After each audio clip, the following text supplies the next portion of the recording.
పవన్ కళ్యాణ్ అనే నేను పిఠాపురం అభివృద్ధికి అభ్యున్నతికి ఆఖరి శ్వాస వరకు పనిచేస్తానని దైవ సాక్షిగా ప్రమాణం చేస్తున్నాను అంటూ నియోజకవర్గ జనసేన సమావేశంలో ప్రతిజ్ఞ చేశారు. ఉప ముఖ్యమంత్రిగా బాధ్యతలు చేపట్టిన తరువాత తొలిసారిగా పిఠాపురం నియోజకవర్గానికి వచ్చిన ఆయనకు ఘన స్వాగతం లభించింది. పవన్ కళ్యాణ్ అనే నేను అని ప్రమాణం చేస్తున్నప్పుడు అన్నయ్య చిరంజీవి తప్ప నా కుటుంబ సభ్యులు స్నేహితులు ఎవరూ చూడలేకపోయారు. ట్రాఫిక్లో ఇరుక్కొని పోయారు అని ఉప ముఖ్యమంత్రి పవన్ కళ్యాణ్ గుర్తు చేశారు. పిఠాపురం వేదికగా ఆయన ప్రమాణ స్వీకారం చేయడంతో సభ దద్దరిల్లింది. గొల్లపూరులో జనసేన అధ్యక్షుడు పవన్ కళ్యాణ్ తొలి రోజు పర్యటనలో భాగంగా నియోజకవర్గ పార్టీ నాయకులు, వీర మహిళలు, జన సైనికులతో సమావేశం నిర్వహించారు. ఈ సందర్భంగా ఆయన మాట్లాడుతూ బలమైన సంకల్పంతో రాజకీయాల్లోకి వచ్చానని, పిఠాపురం ప్రజలు చిరస్మరణీయమైన గొప్ప విజయం అందించారన్నారు. అన్ని బాలారిష్టాలు దాటుకొని జనసేన గుర్తింపు పొందిన రాజకీయ పార్టీగా ఎదిగిందన్నారు. సెంచరీ కొడితే ఎవరైనా మాట్లాడాలి, కానీ మనం 21 కొడితే అందరూ మాట్లాడుతున్నారని పవన్ కళ్యాణ్ అన్నారు. మనది 100% స్ట్రైక్ రేటు పార్టీ, ఇది కార్యకర్తల విజయమని అన్నారు. తనను జనసేనను గెలిపించడానికి మీరు పడ్డ కష్టం చూస్తే కన్నీళ్లు వచ్చాయని అన్నారు. ఆస్ట్రేలియా, ఇతర దేశాల నుంచి సొంత ఖర్చులతో వచ్చి తిరిగారన్నారు. మీ ప్రేమకు ఎన్నిసార్లు శిరస్సు వంచి నమస్కరించినా సరిపోదని ఉద్వేగానికి గురయ్యారు. మీరు పార్టీకే కాదు 5 కోట్ల మంది ప్రజలకు ధైర్యాన్నిచ్చారన్నారు. ఇంత చేసినా మీకోసం ఎంతైనా కష్టపడతానని భరోసా ఇచ్చారు. జనసేన జాతీయ అధికార ప్రతినిధి అజయ్ కుమార్, నియోజకవర్గ సమన్వయకర్త మర్రెడ్డి శ్రీనివాసరావు తదితరులు పాల్గొన్నారు. పిఠాపురంలో మీరు నాకు ఇచ్చిన బలం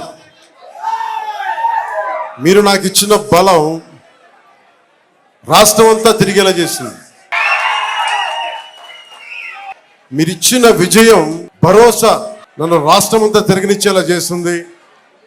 25కి 21 ఎంపీలు కొట్టగలిగే స్థాయికి 21 ఎంపీల ఈ రోజున మనకి ఎన్డీఏ ప్రభుత్వానికి బలంగా నిలబడ్డారు. నా గెలిపే అటు ఇటు ఉండుంటే మిగతా రిజల్ట్ నాకు ఎలా ఉంటే తెలిసేది, కానీ నా గెలుపుని గ్యారంటీ చేశారు. ఇక్కడ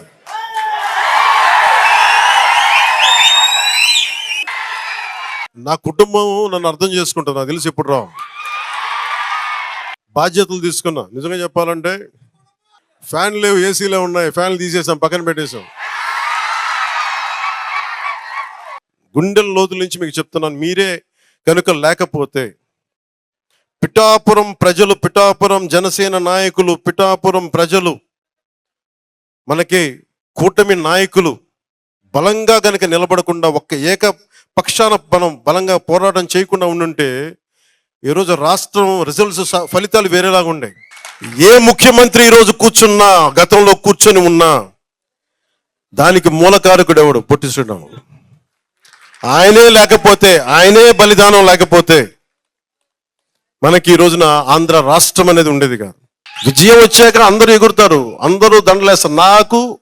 నీకు ఇంత ఘనమైన విజయం ఇచ్చినందుకు ప్రజలు, నువ్వు ప్రజలకి అంత ఘనంగా నువ్వు ఏం పనులు చేసి పెడతావు నాకు చెప్పు. నేను కూర్చున్నా, నాకు వచ్చి చేతులు ఊపి కృతజ్ఞతలు చెప్పడం సరిపోలా, ఒళ్ళోంచి ఒక కూలీలా పని చేయడానికి సిద్ధపడిపోయాను. అందుకే నాకేమనిపించిందంటే పొద్దున పెన్షన్ సభలో కూడా చెప్పా, నేను పిఠాపురాన్ని అంతకు ముందు ఎవ్వరూ అభివృద్ధి చేయనంత విధంగా భారతదేశంలో పిఠాపురం అనే ఒక నియోజకవర్గం దీనికి ఒక అంతర్జాతీయ గుర్తింపు తీసుకొచ్చిన రోజున అప్పుడు ఊరేగుతాం. ఇప్పుడు నేను వచ్చి ఆ వ్యవస్థ నేను ఒక్కనే మార్చలేను. అందరినీ అధికారులను ఏం అడుగుతున్నాను అంటే, నేను సహాయ సహకారాలు అడుగుతున్నా. దయచేసి నాకు ఏదో చెయ్యాలని వచ్చిన తపన ఉంది, మీరందరూ నాకు సహాయం చేయండి. నాకు వెళ్ళి మన కొత్తపల్లి ఉప్పాడు రోడ్లు చూపించాను. ఇక్కడి నుంచి కాకినాడ వరకు అది సుందరంగా మనకు ఉండే వైజాగ్ బీచ్ రోడ్లాగా, రామకృష్ణ బీచ్ రోడ్లాగా చేయొచ్చు, అంత అద్భుతంగా ఉంటుంది. నాకు అలాంటి సహకరించండి. నేను పంచాయతీ రాజ్ శాఖ నాకు సలహాలు, సూచనలు ఇవ్వండి అంటే ఒక్క పిఠాపురం నుంచే నాకు దాదాపు 1424-23 నాకు ఇన్పుట్స్ వచ్చినాయి. మన దుర్గాల్లో ఏమున్నాయి, మనకి కొత్తపల్లి వంతాలో ఉండే, మనకి కొత్తపల్లి ఉప్పాడులో ఉండే గ్రామాల్లో అన్ని ఏమేమి ఉన్నాయి, ఏ సమస్యలు ఉన్నాయి, పూసకొచ్చినట్టు చెప్పారు నాకు. అంటే ఇంత నేను కోరుకుంది ప్రజలు మమేకమై మనందరం కలిస్తే తప్ప ఈ సమస్యని పరిష్కరించలేదు.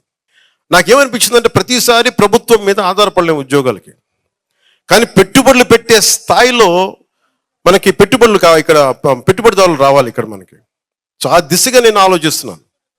అందుకని కేవలం ప్రభుత్వ ఉద్యోగాలని కాకుండా ప్రైవేటు వ్యక్తులు వచ్చి సంపాదన పెంచేలాగా, మనకి ఒక ఉద్యోగానికి 3-4 ఉద్యోగ అవకాశాలు వచ్చేలాగా అలా ఉండాలి అంటే చాలా త్రికరణ శుద్ధిగా మనస వాచ కర్మ పనిచేసే నాయకుల సమూహం కావాలి.